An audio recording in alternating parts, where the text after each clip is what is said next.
fatasi pea ma oe ilene yolanga e mana tua ai oe I o folinga ata ata lau mata pia pia Amio tau sa avia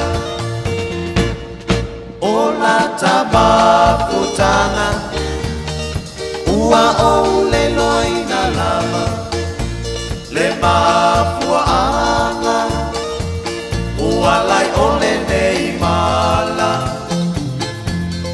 Se mea apai ngata Olo nei pia pia Ai ui ina liua Peo le vai o sina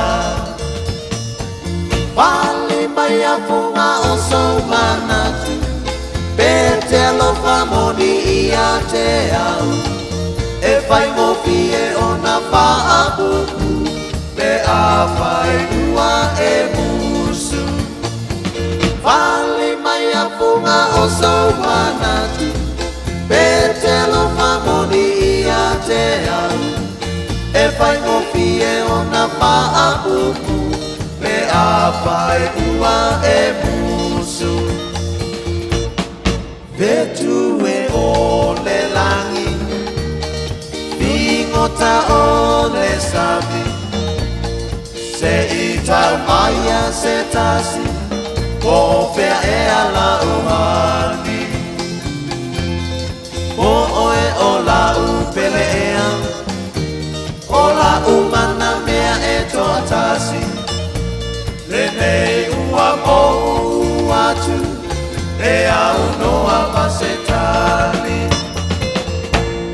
Sauia oe la dia O lea sa o filifilia E monia le uputusia Popula le ngata ai pasia E ui ina o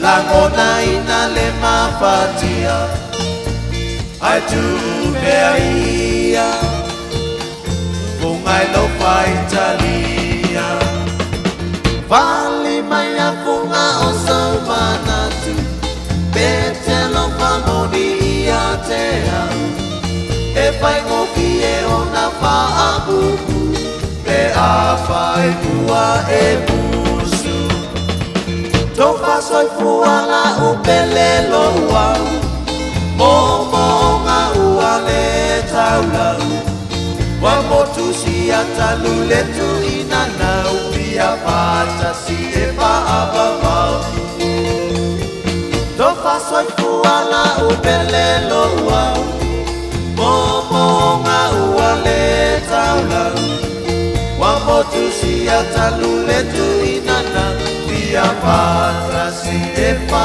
amamau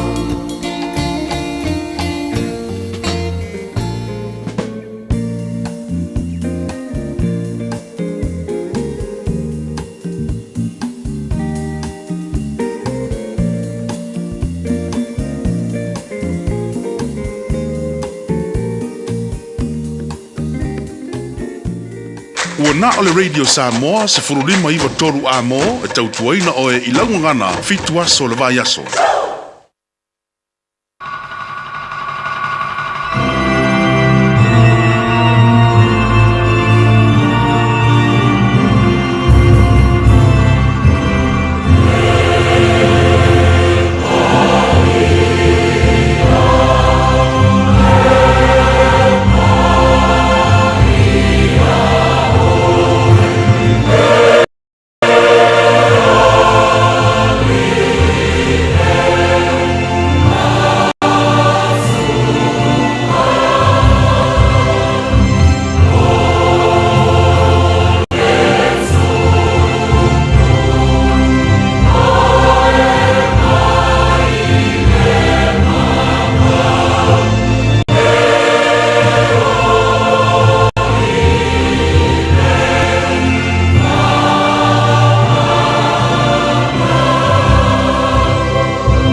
tobi pese atu ile li ile pese fau awa venga na faia olona au tamatau olona lama au pa ia wa ia faia i le ala tanga ia ala langa fie ile li i le lalo langi oma ia leo tele lava ma ia ala langa fie ma ia fai pesenga o mato lo usu le Taeao fai pesenga ba vi ia te oil o mato tua awa o le taulanga o le vi inga ma le taulanga o le whaaftai ua te tau ma o no mea valea se o mato a matai le nei Taeao fau o le Taeao singsengi ma le Taeao manino o le asa fau ai amai o le aso e so o ma le toi aso o le folaunga o le lua fe lua se fulu ma le lima matou te maofa ile sili ese ma le tele o lo walofa lo matu atua o le alofa e mawalunga e le a ina o le alofa e mawalalo le mauluina o le alofa lau tele e le opoina o lo le alofa e le sona tua oi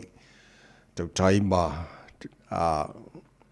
tali i le folaunga le tino ia malanga sa matu whenga iai le neitu sanga lo matu atua o matu maua le nei Taeao fau ua mātou vivi ai ma whaane e e ia te oe ma mātou whaampe atu e pa ia lava oe le atua siri ese. Le atua ma tautia, le atua ma malu, le atua ma mana, o le atua e ifo o ma iei o mena e whaia. O le atua e so i fua ma le vavau e o le whavavau. O le atua e la eile vi inga ma malu, o le atua e pulpulu le mātango fie tamā. Whaaftai tele lava i lau mea lofa, o le ola fau o mātou maua le nei Taeao, whaaftai lo lofa o tuta fo i madu whai ngā mālolonga sa tōwha whaai o tangata we whaapopol nei aso fau lo lātou se fua, mara mātou nei ola, ia o mātou o lia li nei aso lua o tolu se furi ia aso te sema, mātou whalaunga le lua whe lua se furi mara lima, ia lo mātou tua, o mātou tu inati o ao, ia le mātou whalaunga le nei aso wha mole tau te mai. E le mātu malanga ua whai nei. Te ngata malana whai, ia whai alaba ina ia fo atu le vi inga ia te oe. Mātu mal au le nei Taeao fau, iai nisi o ainga wala whai mai, whaanonoanga le nei Taeao, a mātu iai le whai unga le nei tausanga, ona o le malanga le maliu maleoti ua motu si ai mawhtanga ma whana manai a inga wō me masani, mātu talo whaapitolo, mātu atua, te tolu aina lātou i le file mū ma le mawhana o lau lava nganga lo mātua tua wha mawhana i nei lātou taimi o whanoanoanga. Ia, manu iale tu i manu muli panga ma tāpua inga na ia mātua tua sinsino le atinu i manu mātua malawar nei aso. Ia, te tolu aina pe lātou le mawhana lo walofa. Whafo isi elo lātou si fua laure le tino sili lava i le nganga. Mea umalava o le awhara mātua whaia nei aso. Ia mātou whaia lava ina ia fo ia turu vi inga ia te oe tamā wha manuia mai i le tautua a le Radio Samoa ni aso a toa ua mātou wole mātou wala au nei mea malawa i ala swafa mana malo Yesu Kiriso o mātou li mana mātou whaola. Amen.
Piula e lunga mai la pese ala kolisi fa au I piula le tautua mo arba sa mo leba e wa tola mo tatoro le tulai ono.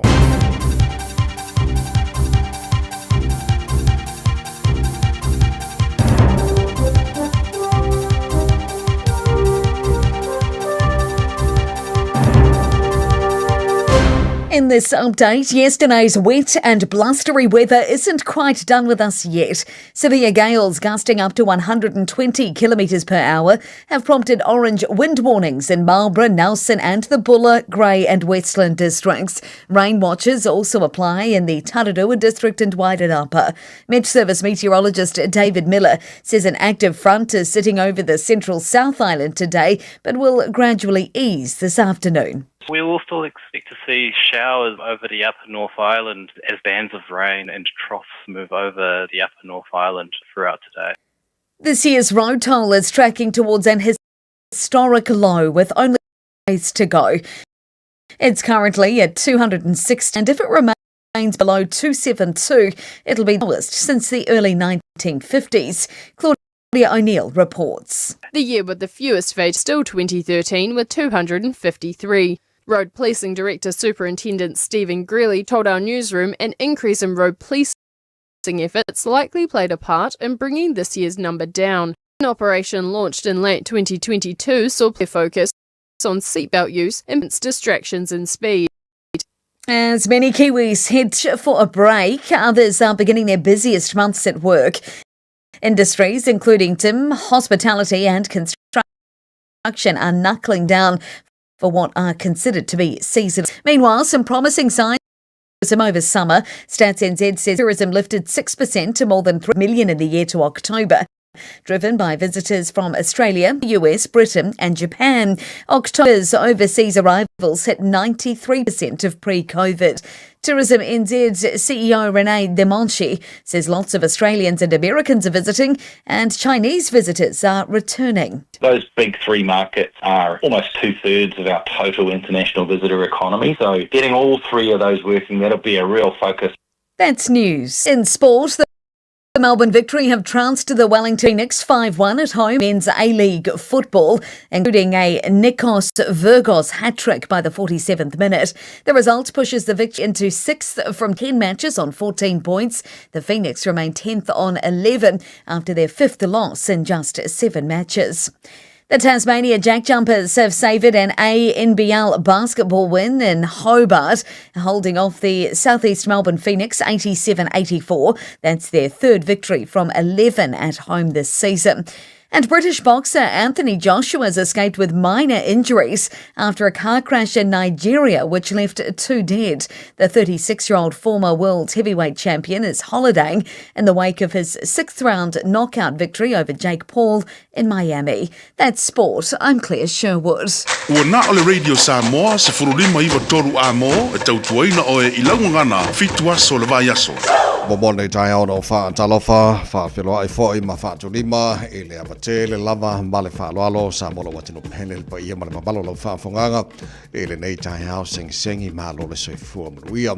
Whaamalo fo le tunu folau, o mai ese i tātu awele vi inga man whaaftailo tātu tua, o le mua man whaasangi awele tātu matai siri le langi o lona alofa, o le nei wa tātu maua i fo le ni aso o le aso o whaia le tua. Tātou te ori ma tātou fia iai, tātou panapatia whatasi le hanga le lei o le tātou tapa o siri le langi, o leo wa mbori maru i tōsu e fōmara mātou malosi, o tātou sile whai e fōi manua le o mana le nei fōi Taeao fōu, ia ma tātou o li ai, o le aso e so soo ma le toi aso o le tātou wholaunga, o le lua fe lua se fulu ma le lima, matalasi le alofa le atua a. Lona le alofa sa o le oina lo tōsu e fōmara mātou malosi, ia ma whātou tai mai le tātou wholaunga, o le neua tātou ierisi ui o le tātou wholaunga, o le nei fōi tausanga, tātou avela ian vi inga le tātou matai le langi, ala whamai le tātou tua, ia tau tai tātou wholaunga le nei fōi iaso ma tātou wholau le lalo na alofa o tātou, ieri nei fōi iaso lua, wa tolu se fulu ia iaso te sema o tātou wholaunga le lua fe lua se fulu, male li mau. Se mai lo whaafanga le porokala me Malu le Taeao. Ana Radio Samoa Sfulema e matonu a mono to ona nei tawai meni, so sora mai, insinio le tātou Facebook, mari YouTube o le Samoa, se roa tasi patea. Tautuaina lo tupa ia malo tu Malu, se pa i foi le tu la Eva e le Taeao nei, ia, o le amtaino nei so fau tātou iai, ia, o leo se mai lau whaafonga, malau mai moa nei Taeao, o le tātou porkala me amatai le tātou Taeao, loi tau, ma le aso.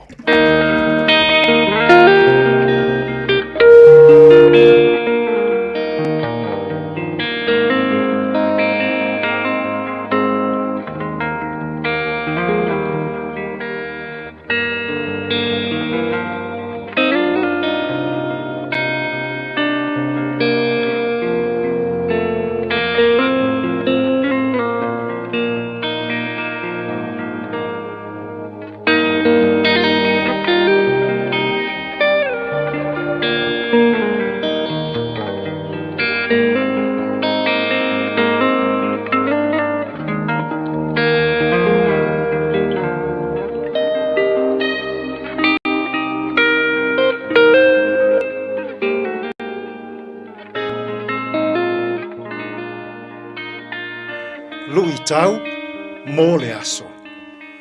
Sola I aiku pito. Escape to Egypt. Mā taio, ma tā upu e lua, a olona whai upu e sfulu ma le tolu. Ua o I lato. Whaauta. O le a ngelu a le alii, ua whaari mai I aio sefa I le miti. Ua whaapea mai. Tūla ia, ina ave le tamaititi malona tina, ma so sola I aiku pito, manonofo ai se ia ou fai atu I a te oe, a wā o le a sa ili he rota I le tamaititi, ina ia fasiotia o ia. Sola I aiku pito, escape to Egypt. Ina ua mavae le ulu wa I kirisi masi I pete le ema. Na whaali le atua ia Iosefa I le miti. I nā tūla ia. Ia ave Yesu malona tina. Ma so sola e au mau I aiku pito. Ona o loo sa ili leanga le tupu o he rota. E fasiotia Yesu. Ua tumu le loto he rota I le ita. Male leanga. Po ai fo I le nei tupu, ua whaai loa mai. A o ia, o le tupu. O lana whaai unga. Ia fasiotia Yesu ma whaa umatia. O na wha tūma wina lea. O lona se ei mai o ia, o le tupu. So se tangata e tumu lona loto i le leanga ma le fau leanga. E pei o le tupu le nei o Herod. E sa ili ina ia faa leanga, faa umatia, mea lelei. Faa leanga, faa umatia tangata lelei. Faa leanga ma faa umatia se faa moe e lelei. E le tau nuu i se manuia. Samoa, tō tele tangata ilo tātou atunu e pei o Herota. Tō tele tangata pei o Herota i totonu o lau whainga mālo. Tō tele tangata e pei o Herota i totonu o lau e kālesia. Totonu o lau nuu, o lau whale whainga ruenga, o lau a inga, ai maise, o au o ma au mea mamai. O tangata ia, e fau le leanga, ina ia faa umatia se faa moe le lei. Ina ia faa umatia se mea e le lei. Ina ia faa umatia le alofa ma leanga le lei e manuia ai tangata uma. E iai taimi e ave ese ai tātou e lea tua, mai o tātou nu, mai o tātou ainga, mai a tātou fe au mangaruenga. Ina ia whaasao ina i tātou, mō lona fina ngalo mamana, e whaia se mea lelei, mō le lalolangi. Na ave e sea e lea tua, Yesu malona tina, ina ua whaali ia Iosefa i le miti. Ia so sola ese, a ia o i ai kūpito. A ua taunu ai foi i le miti lea, valo anga le au perfecta, e au ina mai e lea tua lona atali, mai ai kūpito. Samoa, a o ina tutupu mea ti ngā i lou soifua, malo tātou wola i aso fia le kerisimas. Taua ina ia o tātou manatua. O le urua i kerisimasi pētele ema. Sa ili leanga Herota. E fasiotia ma faa umatia. Le faa ola o le lalolangi. Peitai. Na fiu Herota e sa ili. Na te lei maua ina Yesu.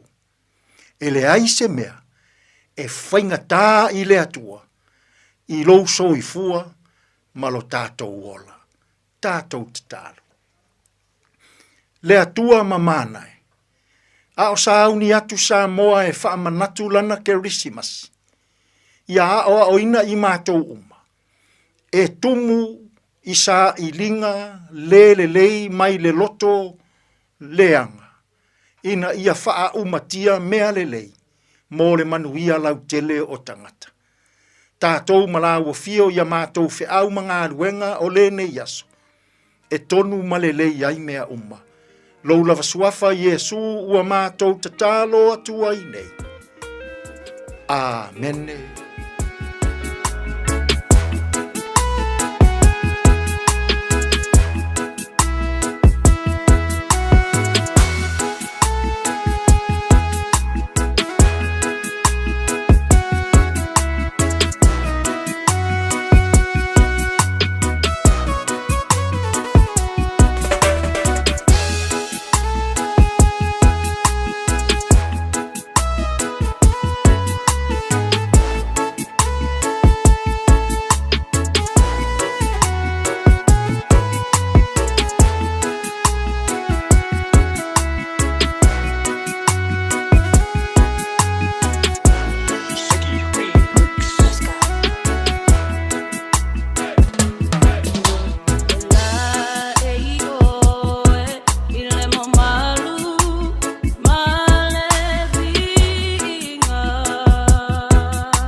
tele no only praise and